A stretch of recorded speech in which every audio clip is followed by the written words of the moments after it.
Welcome to It's All About the Questions, where learning to ask the right questions can help you achieve lifelong success. Now, here to help you ask all the right questions is award-winning author, international speaker, and business strategist, Laura Stewart. Good morning, afternoon, and evening, everyone, and welcome to the show. If this is your first time listening to the show, an extra special welcome to you, and you're probably wondering why I say good morning, afternoon, and evening. And I do that because the show is listened to on the iHeart app around the country, around the world, and the podcast is listened to around the world as well. So I never know what time zone somebody's in when they are actually listening to the show. So I want to welcome you to whatever time of day or night you have. And, you know, right now, so many people are working from home and their hours are very different than they ever expected them to be. And for businesses, it's also been a challenge figuring out how you stay in business, how you promote your business without seeming like you're insensitive to what's going on to those who aren't working. But the fact of the matter is, you have a business and you want your business to survive, not just survive, but to thrive.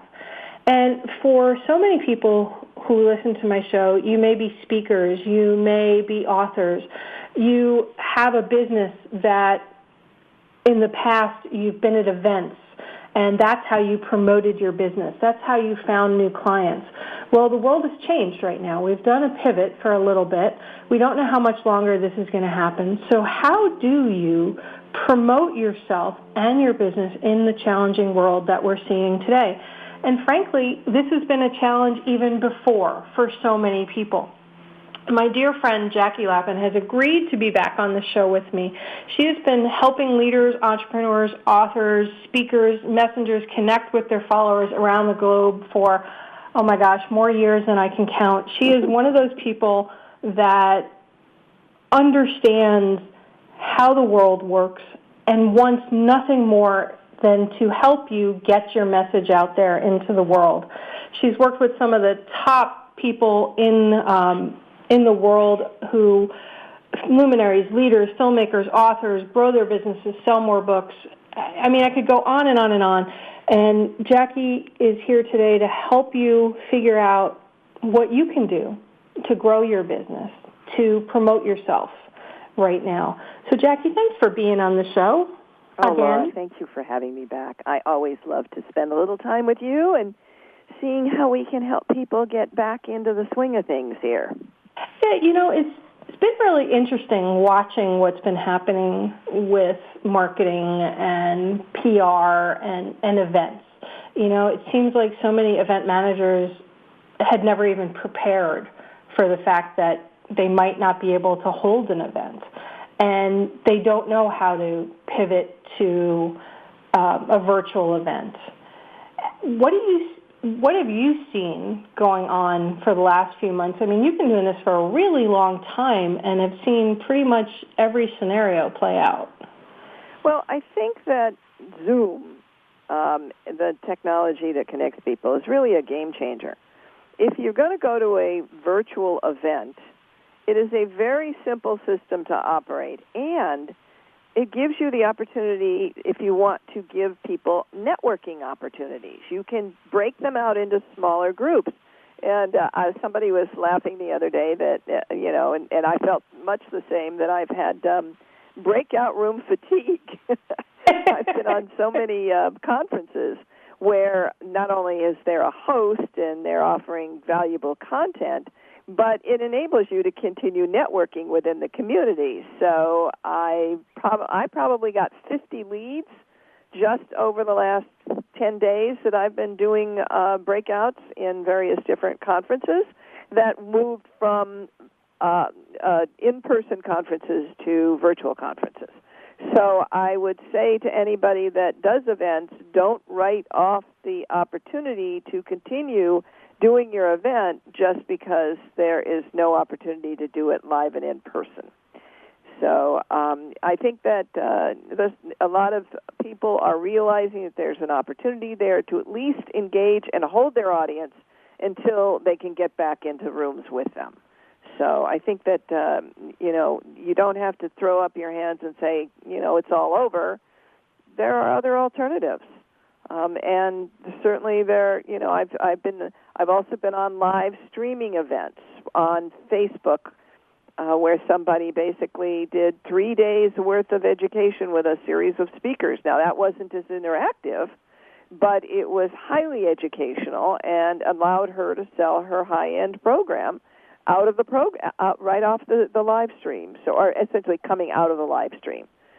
She gave away a ton of information, opened the door, and then proceeded to offer the program at the very tail end, and then offer it via email to those people who attended the live stream. I've seen a number of event managers and the people that are hosting the event, not the managers, but the actual people who are running these events, wonder whether can we charge for a virtual event. Because a lot of them, it was not inexpensive to attend their live events in some cases, because they have a lot of. That's where you're going to find the sacrifice, because you really can't ask a ton of money for a virtual event. But I've seen them offered for $47, $97. People are keeping the price low. Certainly not the $295 or the $500 or the $1,500 that they were offering before. But they're also getting a lot more people, because I was on one the other day that happens annually, and people were thrilled because they normally don't have the time or can't seem to be able. They've got kids and they can't get on the road to go cross country to a conference, and they could just Zoom into it. And so all of a sudden, a group that might have been 60 in the room became 100 because more people could attend. So there's a trade-off here. And if you're offering a program or a product, you can either warm up your community or actually sell to your community. So it's a viable opportunity. Just, you're right about that. You can't charge the big numbers that you were charging before. But you also don't need to, right? Because you don't have necessarily all of the costs. Exactly. Okay. You don't have all the hotel and the food and the putting up your speakers and all of that kinds of stuff. You're absolutely right. There's the overhead is minimal, and so you really have a great opportunity to reach more and spend less. For somebody that is it like, me, I've done keynote speaking. I've even done years before COVID happened, I've done webinar keynotes for companies that didn't want to, for Microsoft, because they had people all over the world and they needed a speaker, and rather than fly all their people in, they found it more cost-effective to do a virtual keynote webinar for their people. And then they get to store it and save it. But for people who have never done that before, do they have to promote themselves differently? Do they have to price themselves differently? Do they have to give away their time? What's your thoughts around that? I think you need to think differently about this particular time frame. I mean, this will be different once we come out of this. But I think teaching on a webinar is still a viable methodology. However, you really need to be focusing on how people can continue to feel comforted and supported, and at the same time start planning for an emergence in this. What people want to hear right now is, how am I going to survive this? How am I going to keep my income going? How am I going to stay safe and take care of my family? How am I going to survive being at home with my kids?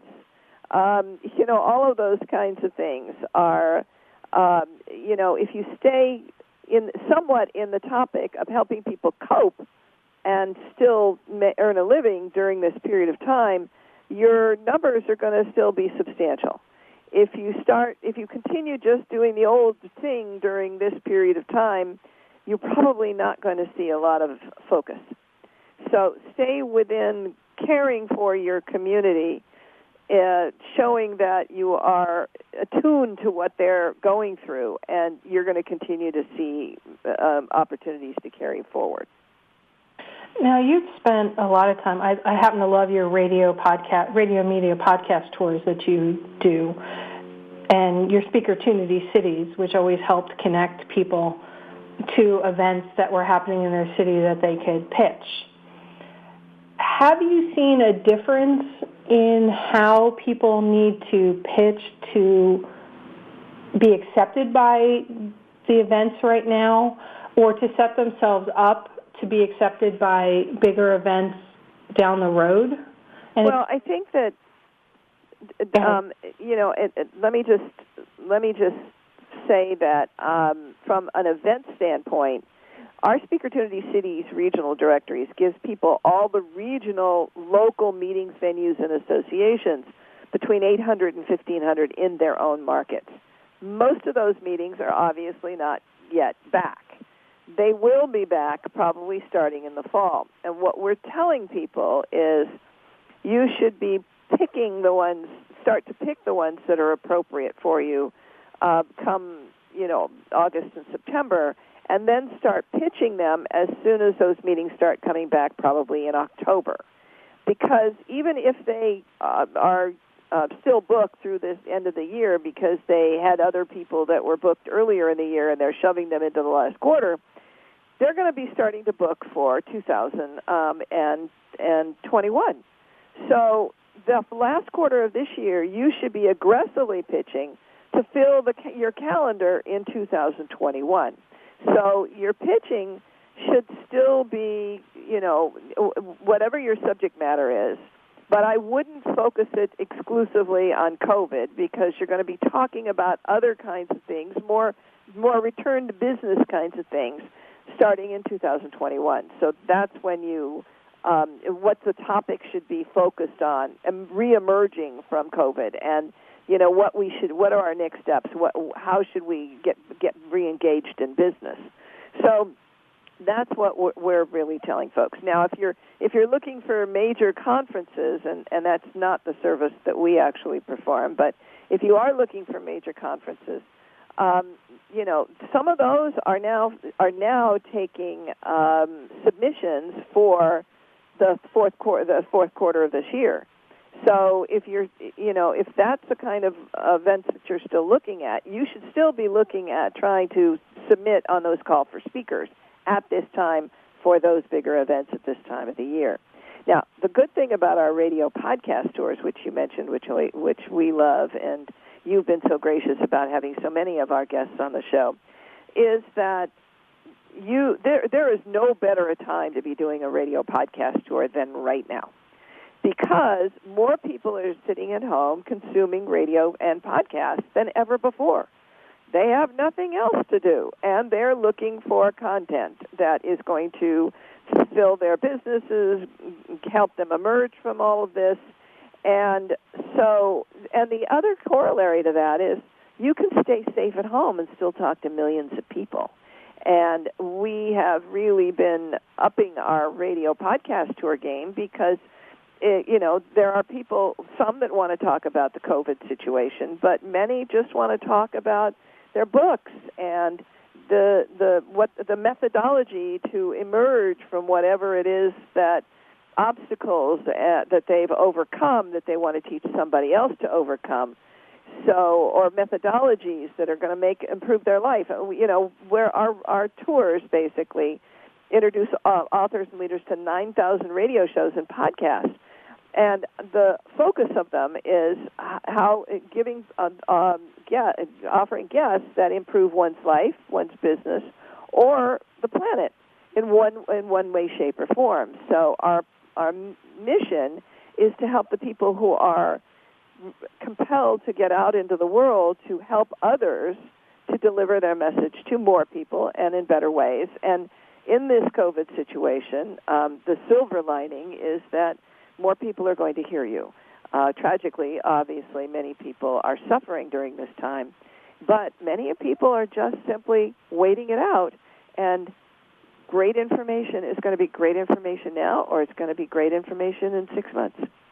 Well, I was thinking about the pitches I get from your company when you're pitching somebody to the show and comparing them to a number of increased pitches I've been getting lately, right?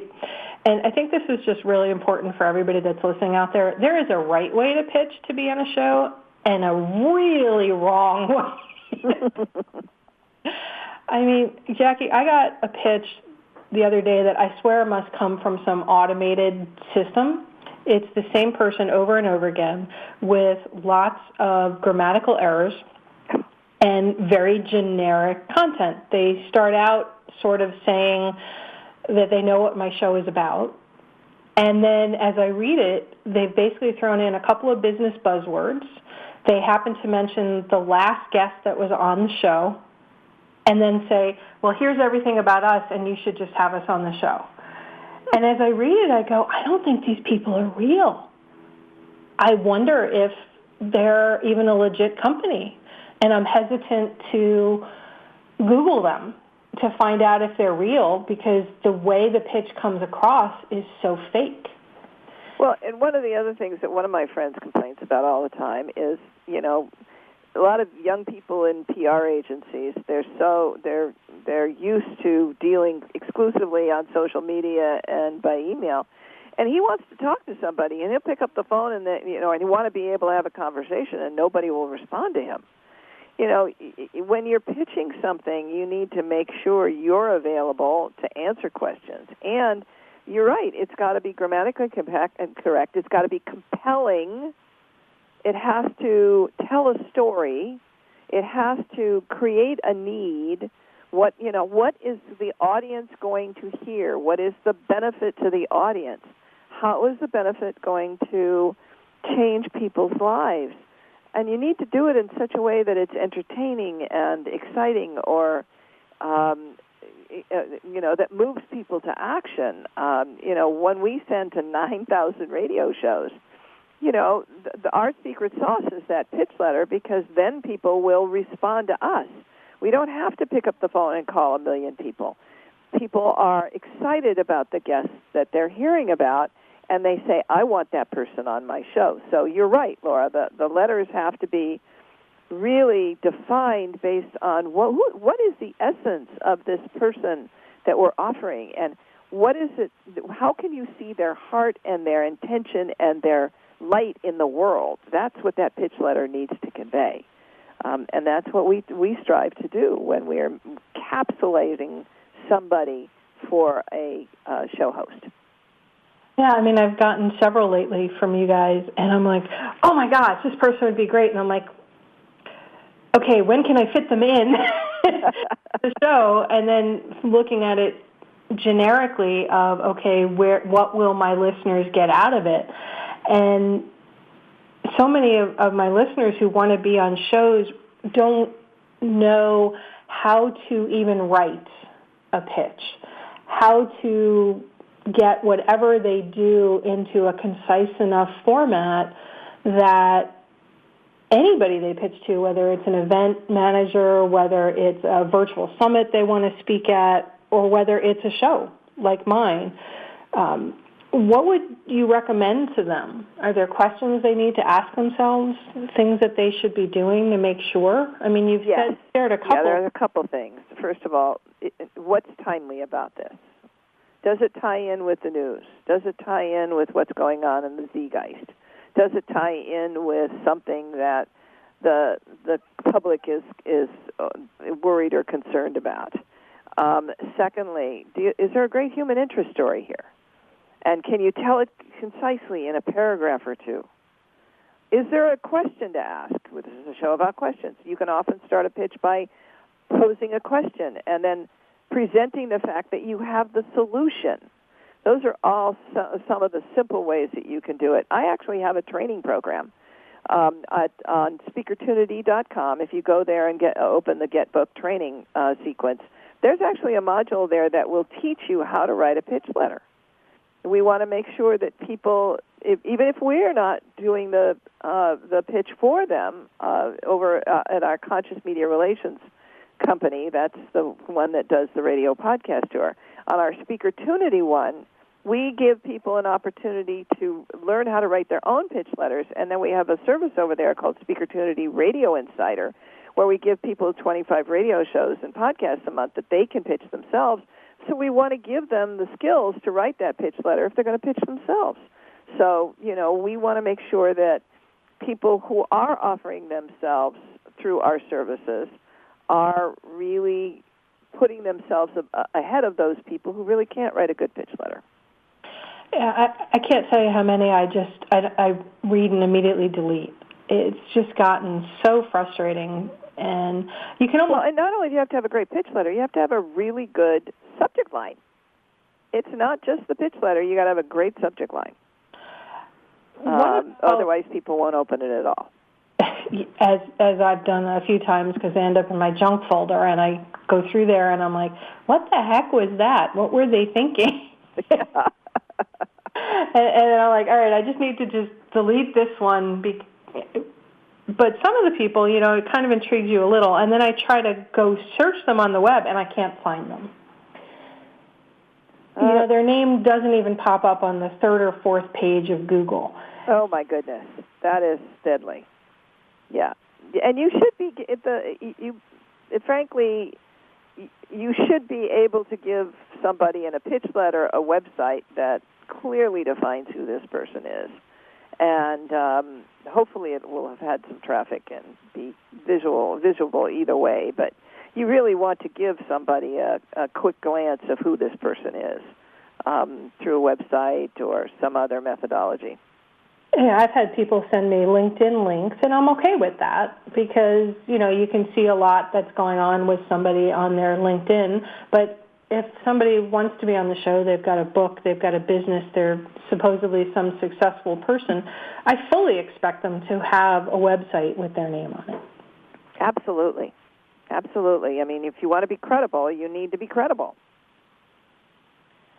So how do you, when somebody is wanting to, because I know you don't say yes to everybody that approaches you to run a media tour for them, what are some of the things that you look for that says no, or yes, this would be a great person?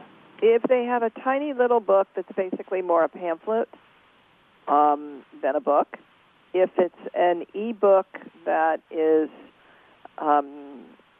generally, just a small item, not an extensive, piece of knowledge, that doesn't work for the tours that we do. We're generally looking for either a book and or a product or resource, a program that will really fill a hole in the marketplace. We're trying not to give people the same thing over and over and over and over again. So we're looking for books that have some uniqueness about them. We're looking for people who can tell a story and to do it well. I mean, somebody with a really heavy accent or who is speaks in monotone and is really not a good interview. Those are all things that I would not encourage people to go forward with us. And I will also tell people, look, I don't want to take your money. This wouldn't be successful for this reason. I'm only going to take on clients that I know that our top two programs guarantee 30 interviews, and I want to make sure that I can deliver that. So I make sure that we have all the right elements that are going to make that happen. Guaranteeing 30 interviews is really exceptional in the industry. And I just noticed what time it is, and we're going to be going into the national news break in just a moment. So we're going to pause the conversation here, and when we come back from the break, we're going to talk some more, everyone, about how to leverage the actual interviews you're getting, the actual events you're speaking at to further your business. Because remember, being on a show or promoting yourself or speaking at an event is not just about that moment in time. We want it to take you further. We'll be right back. Welcome back, everyone. If you missed the first half of the show live on iHeartRadio, then you'll want to catch it on your favorite podcast platform because Jackie Lapin, my guest, shared so much amazing content on how you can help promote yourself, how you can pitch yourself to shows like mine, to podcasts, to virtual event managers, to speakers, bureaus, anybody that you're looking to get your message out to, how to do it effectively. And if you are listening to this on podcast, I would love it. It would mean a lot to me if you would subscribe, rate, and review the show, because it does really help us get found. And I would also love to hear what you think of the show. So you can go to it'sallaboutthequestions.com and use the contact form, or you can email me at laura@laurastewart.com. So Jackie, let's dive back in, because there's just so much information that you have that you can share with people. You know, I love when I get a pitch from your folks for somebody that you think would be great on my show. What I love about it is how clear it is and how much information is actually provided in the pitch to further the conversation. And there's always a call to action at the end. Hey, let us know when you'd like to schedule. What are some things that need to be in a successful pitch for somebody wanting to be on the show? I mean, you've shared a couple of questions that people need to ask, but your pitches look completely different from pitches from other organizations that attempt to do what you do. Well, thank you. Well, there's three elements, really. It's what is the compelling angle? What are we talking about? What's going to be interesting here?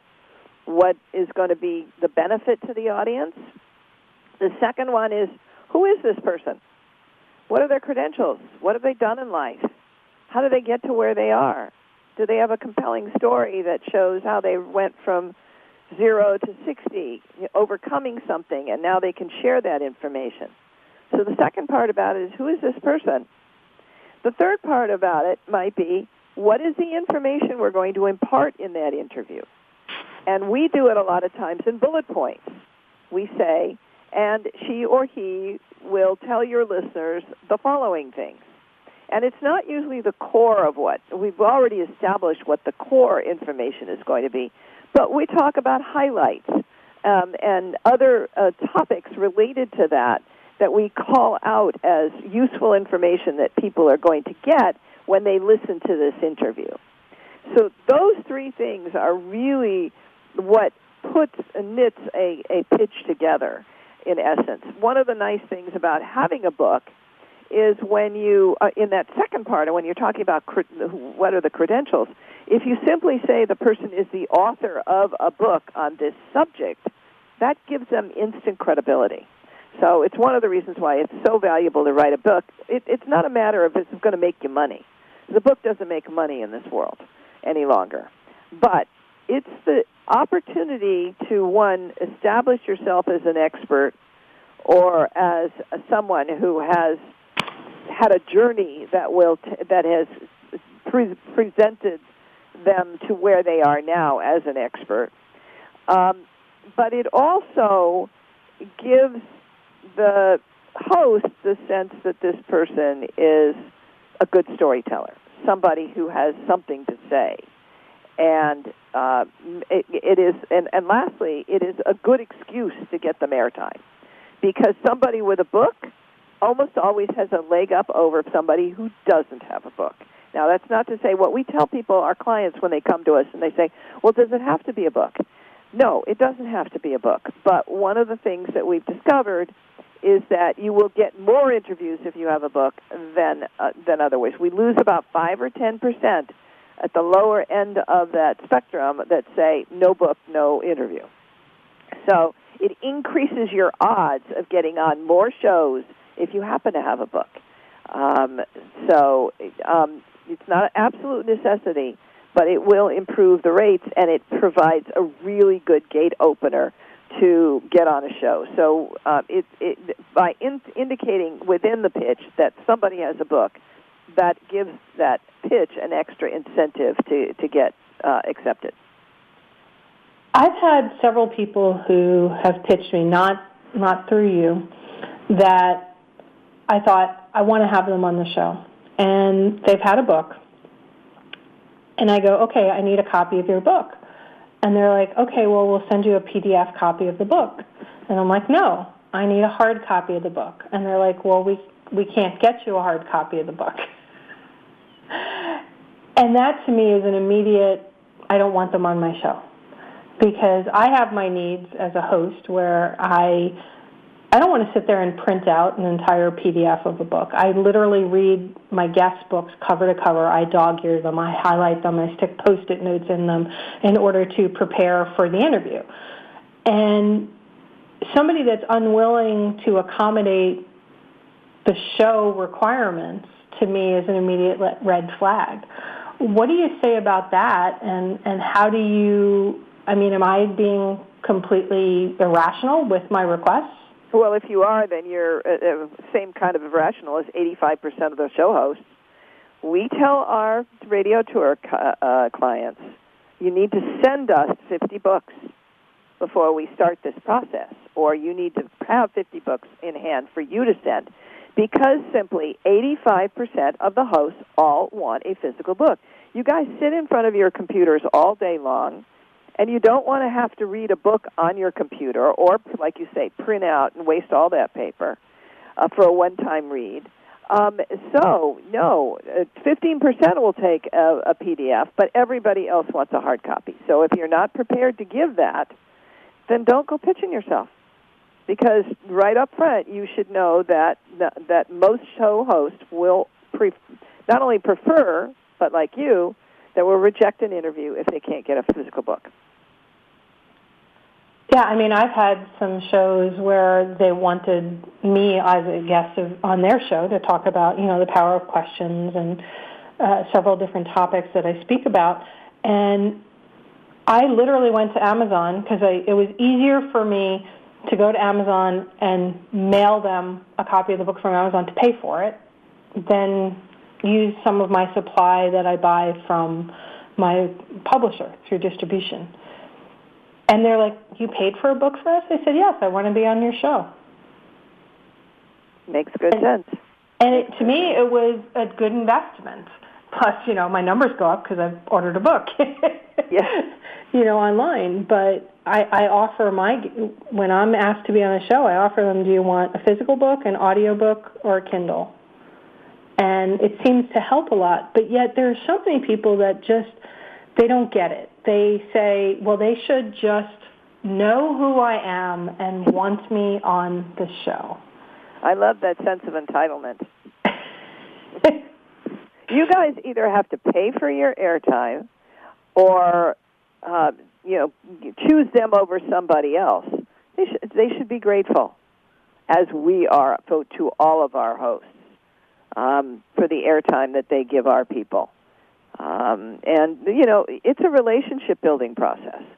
One of the reasons we get so many interviews is because we have great pitch letters. But the other is because we develop a great relationship with people. We make sure that our people show up. If there is a hitch, we reschedule without a lot of headache. We provide people what they want when they need it in the format that they need, just like you suggested. And this is not, just because somebody has a show doesn't mean that they're going to want you on. You have to make yourself appealing. You have to make yourself someone they want to deal with. They want to have a business relationship with, because that's what these interviews are. And so you need to treat them as if they were your very best client, somebody that you really want to serve and to support, and then a host will, be responsive. Now, one thing there's two things that I also want to mention about the changing environment of media today. A lot of times, these interviews are not just audio; they're videocasts these days. So many podcasts have gone to a videocast format. So do not assume that if you book yourself on a show and they give you a Zoom link to zoom in on for the show, that they're just interested in your audio and you show up in bedhead and pajamas. It doesn't work like that anymore. You could get very, very embarrassed. So you actually have to ask the host, is this Zoom audio or is it video? Or if they're bringing you in on StreamYard or Facebook Live, many of these shows are more than just an audio stream these days. The other thing is a lot of shows are charging. And when we work with our clients, we put them in a separate part of the tracking sheet so that the host the client can actually have some time to evaluate, does this show make sense? But that is across the board. It is broadcast radio and podcast. Long-standing shows that have been on the air for years are starting to charge for some of their time. So it's a whole new world out there. And we don't advocate that people spend tons and thousands of dollars for one interview. But there are some that are $49, $59, $75 that might be well worth your time if they have the core listenership you want and the size of an audience that makes sense for you. So it's a little different environment than it used to be when you would just get on broadcast radio and that was all there was. Today there are so many different options with so many different permutations. Which is why my broadcast show goes to podcast, because you need to meet people where they're at. Exactly. Through the medium that they want. Now, before the commercial break, I alluded to a conversation I wanted to have with you, which was not to treat the interview or the speaking engagement that you may get through Speakertunity or through your radio media tours, radio podcast tours, that you have to have some longer end game in mind. You're not trying to sell or pitch throughout the interview, but you do want to have a call to action, so to speak, which is, here's what I want the listeners of a show to do when the show is over, to keep that relationship going. What do you recommend, how do you advise your clients on that part of it? Because that is such a huge part of it. If people are now using these media plays in order to help them grow a business that they can't do in person anymore. Well, one of the things that we say is before you actually do your radio podcast tour, your book may be the door opener. You really need to have somewhere else that you're going to take people. What is your game plan? Know where you're going to be. The interview is designed as a roadmap.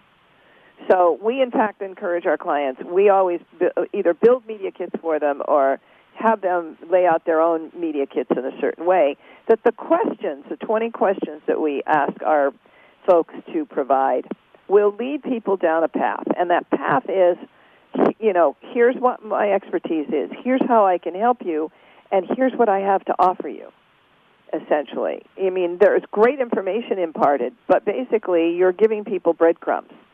And those breadcrumbs should lead to something, whether it's a coaching program or an e-course or a product sale or a coaching program, something along that line of, I've given you a little bit, I have more to give you, and please follow up with me. And so you need to know where you're going. You need to know what it is that you're going to be offering.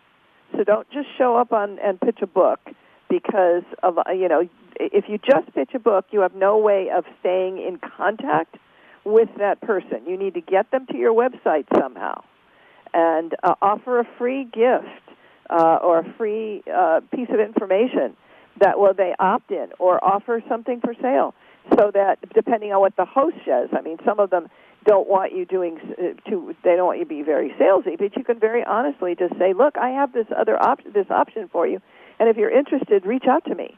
Here's my email. Or if you want to know more, here's the website. So you can basically build this interview into a sales funnel, essentially, which will lead them down the path to build a closer relationship with you in some way, shape, or form that will result in you serving them and them giving you the fair exchange of revenue. I know I've had several guests on my show that I have a standing policy. You're not allowed to pitch on my show. It's not supposed to be a sales fest. So every other word shouldn't be, here's a course I'm offering, or here's whatever. I give everybody an opportunity to talk about it, because I vet everybody that comes on the show. But occasionally I've had some people that really, I wish I could just throw them off the air with me. And I've only had that happen twice in the 5 years I've been on the air, that they just wanted to pitch. They didn't even hear the questions that were being asked. What would be your advice to a show host that might be listening to my show right now to help them know how to maneuver their way through that kind of conversation? Well, the most important thing is keep going back to asking questions that are value-based. Things about give us some information that our audience can use right now. Tell us exactly what from your knowledge and your experience, give us at least 3 tips that they can take advantage of. So, and any host and anybody putting together their content for a show should make sure that the content is 75% either valuable information or their story that leads to why this is so important. So, but really, really focus on what are you teaching people that can help them move forward in life. Give them a taste of what you know. Don't give them all of it. Give them some idea of what you know so that they can get a sense of if investing in you, they're going to get value. They're going to get somebody who cares about them. They're going to get somebody who's in service to them as opposed to somebody who just wants their money. And once you do that, once you give a lot of content, then people are going to want more from you. Especially today, I think, even more so with what we're seeing with how the world's changed these last few months. Providing value right now is what people are going to remember, not the people who are withholding information or gouging prices or raising their prices or things like that. What's going to get people to stay with you and want you is providing value, just massive value, whatever that might be. Right. And Jackie, that's one of the things I love so much about you is the value that you provide. I mean, I know you've got resources out there on speaker to media and conscious media relations, but I do want to make sure because my listeners need this information. What are the resources that you offer that can help people through these challenging times and beyond? Because we know this is going to change and everybody needs to begin the shift. Well, the radio podcast tours we've been doing for 10 years.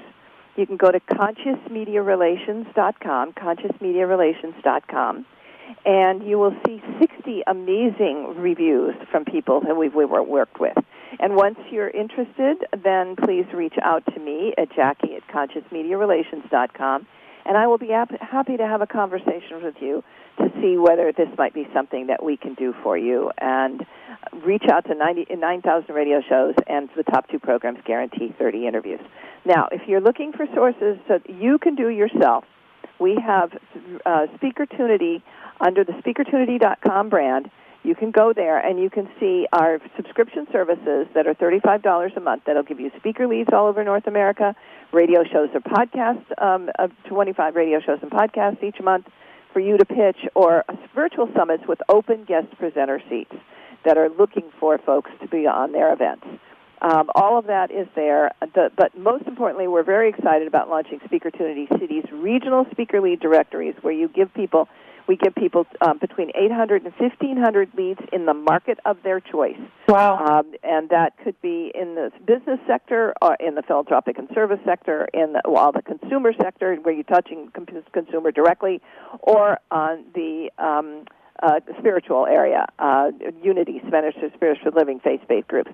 We put that all together in individual directories. You can download them by PDFs or an Excel file. If you want to find out more about that, go to speakertunity.com for the whole gamut, or Speakertunity Cities directly for the directories, speakertunitycities.com. So reach out to me. I'm happy to support you. We would love to have you be getting back on stages when things start out new, beginning of this next year.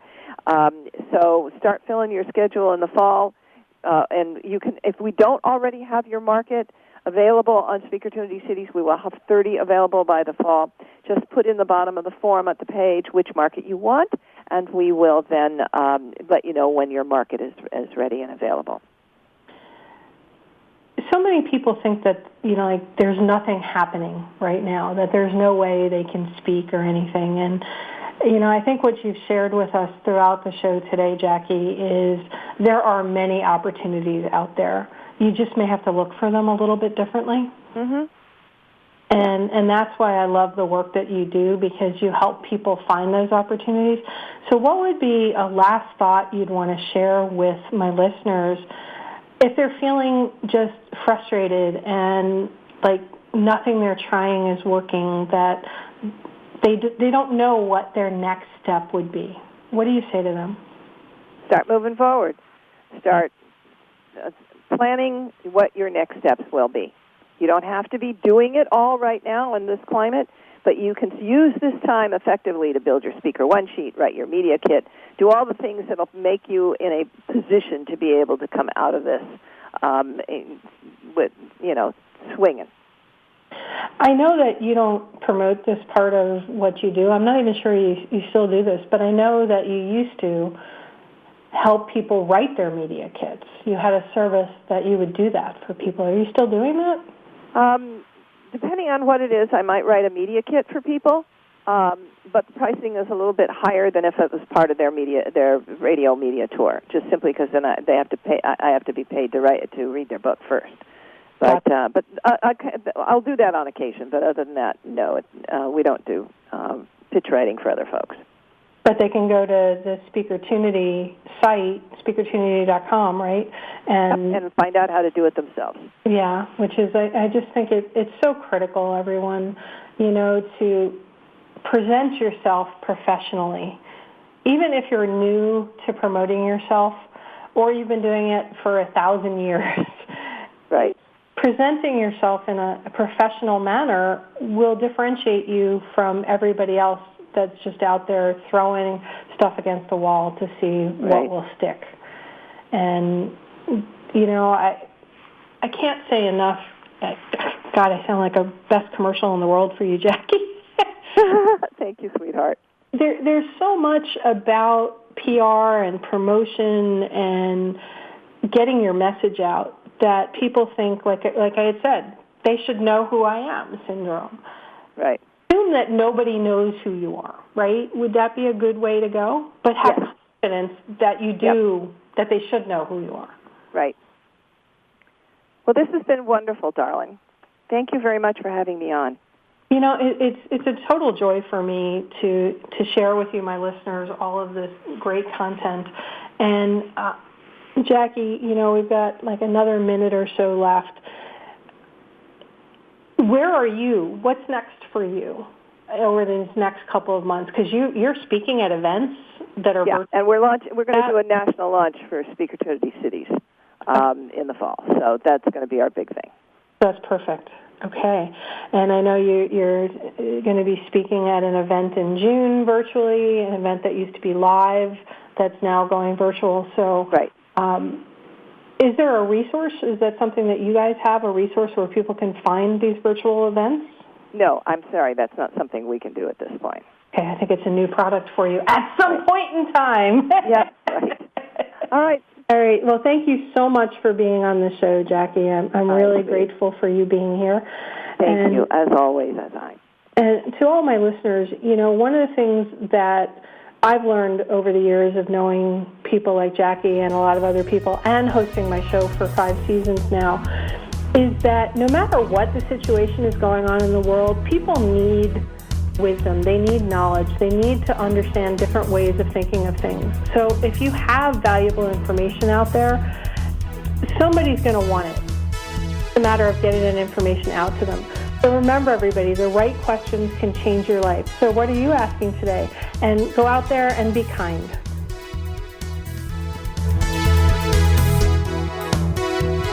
You've been listening to It's All About the Questions, starring Laura Stewart. Connect with Laura at it'sallaboutthequestions.com and download a free workbook that will help you ask better questions starting today.